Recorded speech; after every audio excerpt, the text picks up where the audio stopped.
റസ്മിൻ ജാസ്മിനെ തല്ലിയോ? റസ്മിൻ ജാസ്മിൻ്റെ കഴുത്തെ പിടിച്ച് തള്ളുവാണോ ചെയ്തത്? ഈ വിഷയത്തിൽ ഇപ്പോഴും ക്ലാരിറ്റി വന്നിട്ടില്ല. കാരണം ബിഗ് ബോസ് അത് ലൈവ് പോലും കാണിച്ചില്ല.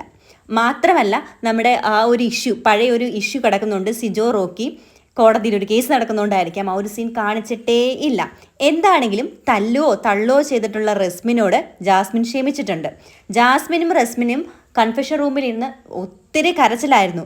നീ എന്നോട് അങ്ങനെ ചെയ്തില്ലേ, നീ ഇങ്ങോട്ട് എന്നെ ഇങ്ങനെ ചെയ്തില്ലേ എന്നൊക്കെ പറഞ്ഞിട്ട് ശരിക്കും പറഞ്ഞാൽ റസ്മിൻ്റെ കൺട്രോള് വിട്ടുപോയിരുന്നു. ജാസ്മിൻ ബിഗ് ബോസിനോട് പറഞ്ഞു എനിക്ക് പരാതിയില്ല.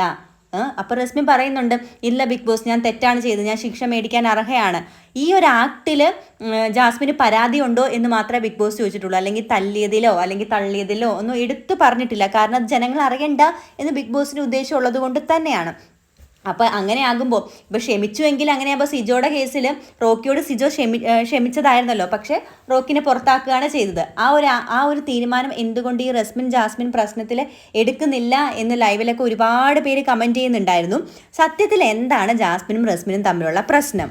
ജാസ്മിനോടും നോറയോടും ഗബ്രിയോടും ഒരുപാട് സ്നേഹമുള്ള നല്ലൊരു ഫ്രണ്ടായിരുന്നു റസ്മിൻ. പക്ഷേ ജാസ്മിനോട് എത്ര സ്നേഹം കാണിച്ചാലും ജാസ്മിന് ഗബ്രി അല്ലാതെ വേറൊരു ലോകം ഉണ്ടായിരുന്നില്ല. പേഴ്സണലി അത് റസ്മിന് ഹേർട്ട് ചെയ്തിരുന്നു. അത് ഉള്ളിൽ കിടക്കുന്നുണ്ട്. ആ ഒരു സമയത്ത് തന്നെയാണ് ശ്വേതാ മേനോൻ ഗസ്റ്റ് വന്നിട്ട് AI റോബോട്ടായിട്ട് ആക്ട് ചെയ്യുന്ന ജാസ്മിനോട് പറഞ്ഞത് എല്ലാവരെയും പോയി വിളിച്ചുകൊണ്ട് വരാൻ. അപ്പോൾ ഓണേഴ്സ് ആണല്ലോ റസ്മിൻ്റെ അടുത്ത് വന്നപ്പോൾ AI റോബോട്ട് പറഞ്ഞു വരത്തില്ല, ഞങ്ങളാണോ നീയാണോ ഓണർ എന്ന് ചോദിച്ചു. പക്ഷേങ്കിൽ ജാസ്മിൻ നന്നായിട്ട് ഇറിറ്റേറ്റ് ചെയ്തിട്ടു. അത് പറയാതിരിക്കാൻ വയ്യ. എല്ലാവരും വന്നിരിക്കൂ ഓർഡറാണ്. അപ്പം അൻസിബ കുറേ കളിയാക്കി ചിരിക്കുന്നുണ്ടായിരുന്നു. പക്ഷേ ജാസ്മിൻ ആക്ട് വിട്ട് പോകാതെ ഇങ്ങനെ തന്നെ പറഞ്ഞുകൊണ്ടിരിക്കുക, എല്ലാവരും വന്നിരിക്കണം. എന്നിട്ട് ഈ റോബോ എന്ത് ചെയ്തു? റോബോ ജാസ്മിൻ കയറിയിട്ട് അവർ കുക്ക് ചെയ്യായിരുന്നു. നമ്മുടെ റസ്മിനും അൻസിബയും കുക്ക് ചെയ്തുകൊണ്ടിരുന്ന അവരുടെ ഇടയിൽ കയറിയിട്ട് ഗ്യാസ് സ്റ്റവ് അങ്ങ് ഓഫ് ചെയ്തപ്പോഴായിരുന്നു റസ്മിൻ അങ്ങോട്ട് കൺട്രോൾ പോയിട്ട്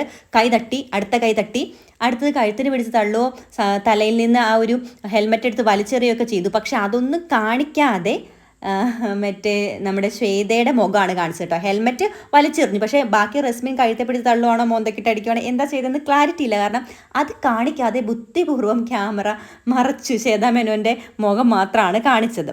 ആളുകളെല്ലാം കൂടി അപ്പോൾ ആകെ കൺട്രോൾ വിട്ടിരിക്കുകയാണ് റസ്മിൻ.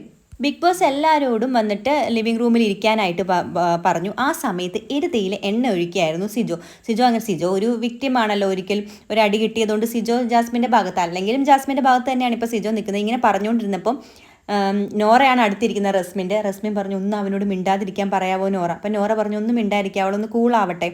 അപ്പോൾ വീണ്ടും സിജോ ഇങ്ങനെ പറഞ്ഞുകൊണ്ടിരുന്നപ്പോൾ റസ്മിൻ്റെ കൺട്രോൾ പോകണ്ടിട്ട് നോറ പറഞ്ഞു, റസ്മിൻ പറഞ്ഞിട്ട് ഒന്നും മിണ്ടാതിരിക്കാവെന്ന് ചോദിച്ചപ്പോഴത്തേക്കും ജാസ്മിൻ പൊട്ടിത്തെറിച്ചിട്ട് നീ ഉള്ള വിഷമെല്ലാം ഊറ്റി കൊടുത്തിട്ടാണ് ഈ സ്ഥിതിയിൽ എത്തിച്ചതെന്നൊക്കെ പറയുന്നുണ്ട്. അതിൽ നോറയുടെ കൺട്രോളും പോയി. പിന്നെ ഈ ഇടിയൊക്കെ കണ്ട് ശീലമില്ലാത്തതുകൊണ്ട് അൻസിബയുടെയും കൺട്രോൾ പോയിട്ട് ഭയങ്കര കരച്ചിലായിരുന്നു. ഇതിൽ ജാസ്മിൻ്റെ ഭാഗത്ത് ന്യായമുണ്ട്. കാരണം എന്തൊക്കെ ദേഷ്യം വന്നാലും റസ്മിൻ തല്ലാനോ അല്ലെങ്കിൽ ഒന്നും ഫിസിക്കലി ഒന്നും ഉപദ്രവിക്കാനായിട്ട് പാടില്ലായിരുന്നു. ആ ഒരു വിഷയം എടുക്കുമ്പോൾ റോബോട്ടിന് ഒരിക്കലും മുതലാളിമാരുടെ കാര്യത്തിൽ ഇടപെടാനോ അല്ലെങ്കിൽ ഗ്യാസ് സ്റ്റവ് പോയിട്ട് ഓഫ് ചെയ്യാനോ അങ്ങനെ ഒരു അധികാരം ഇല്ല. ശ്വേതാ മേനോൻ്റെ കയ്യിൽ നിന്നാണല്ലോ കോയിൻ കിട്ടുന്നത്. മാത്രമല്ല Shweta Menon you are so beautiful എന്ന് ജാസ്മിനോട് പറയും കൂടെ ചെയ്തപ്പോൾ ജാസ്മിൻ അങ്ങോട്ട് ആകാശത്തിലായിപ്പോയി. ജാസ്മിൻ എങ്ങനെയെങ്കിലും ശ്വേതാ മേനോനെ പ്രീതിപ്പെടുത്തണമായിരുന്നു. അതിന് വേണ്ടിയിട്ട് കുറച്ച് ഓവർ സ്മാർട്ട് കാണിക്കാൻ വേണ്ടിയിട്ട് പോയതാണ്. പക്ഷേ റസ്മിൻ ചെയ്ത കാര്യം ഒട്ടും നമുക്ക് ന്യായീകരിക്കാൻ പറ്റത്തില്ല. റോക്കീനെ പുറത്താക്കിയിട്ടുണ്ടെങ്കിൽ ഈ ഒരു കാര്യത്തിൽ തല്ലിയിട്ടുണ്ടെങ്കിൽ റസ്മിനെയും പുറത്താക്കണം എന്നാണ് എൻ്റെ ഒരു അഭിപ്രായം. കാരണം എത്രയൊക്കെ പ്രൊവോക്ക് ചെയ്താലും നമ്മൾ കൺട്രോൾ ചെയ്യണമല്ലോ, അതാണല്ലോ ടാസ്ക്. എന്ത് തന്നെയാണെങ്കിലും ഈ ഒരു കാര്യത്തിൽ എല്ലാ ആരാധകരും തന്നെ ജാസ്മിൻ്റെ ഭാഗത്ത് തന്നെയാണ് നിൽക്കുന്നത്. നിങ്ങളുടെ അഭിപ്രായം താഴെ കമൻറ്റ് ചെയ്യാനായിട്ട് മറക്കരുത്. മറ്റൊരു വീഡിയോ ആയിട്ട് കാണാം.